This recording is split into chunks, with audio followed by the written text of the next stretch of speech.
మీరు తెలుసుకోవాల్సిన విషయం ఏంటి అంటే, ఇన్ని కోట్లు అప్పులయిపోయి మీరెప్పుడైతే తీర్చుకోలేని పరిస్థితిలో ఉంటారో, ఈ కలెక్షన్ హెరాస్మెంట్‌కి గురయ్యి మీ ప్రాణాలు పోగొట్టుకోకుండా, మీరు సింపుల్‌గా కోర్ట్‌కెళ్ళి, నా పరిస్థితి ఇప్పుడు ఇది అని చెప్పి లాస్ట్ 1 ఇయర్ మీ బ్యాంక్ ట్రాన్సాక్షన్స్ చూపిచ్చి, ఎందుకు లాస్ అయింది నా బిజినెస్ అని చెప్పగలిగితే, తప్పకుండా కోర్ట్ వారు మీకు తగిన సమయం కూడా మీకు ఇస్తం జరుగుతుంది.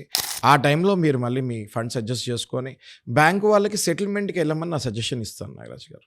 మళ్ళీ మీరు ఈఎంఐస్ కట్టి, మళ్ళీ 100% కట్టాలి అన్న అంత స్టామినా ఉంటేనే కట్టండి. లేకపోతే మీరు డైరెక్ట్‌గా బ్యాంక్ వాళ్ళకి లెటర్ రాసి లేదా కోర్టు ద్వారా సెటిల్మెంట్ అడిగి, సెటిల్మెంట్ చేసుకొని మీరు 30-40% లోపు సెటిల్మెంట్ మీ లోన్స్ మీరు చేసుకోవచ్చు. డెఫినెట్‌గా అండి. Very good information sir.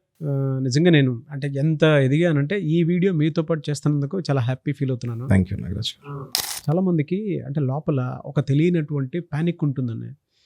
సొసైటీని ఎలా ఫేస్ చేయాలి, నన్ను నేను ఎలా ఇది చేసుకోవాలి అంటే అవతల వైపు వాళ్ళ నుంచి మనం ఏదో రేపులు మటర్లు చేసినంత ఇదిగా కూడా కాల్స్ అవి వస్తూ ఉంటాయి మనకి. ఒకలాంటి ప్యానిక్, బియాండ్ ప్యానిక్ అనుకోండి అది. అవును సార్. అందుకే అక్కడి వరకు వెళ్ళిపోతారు. అంటే హెల్త్ కూడా పాడైపోయి అంత దెబ్బతినంత స్థాయికి వెళ్ళిపోతూ ఉంటారు. డబ్బు అనేది లీస్ట్ అండి when it comes to health. Health is wealth. So అటువంటి ప్రతిదానికి మీరు ఒక సమాధానంగా మారి ప్రతి ఒక్కరిని కూడా అవేర్నెస్ క్రియేట్ చేస్తున్నారు చూసారా. I'm very happy for you అండి.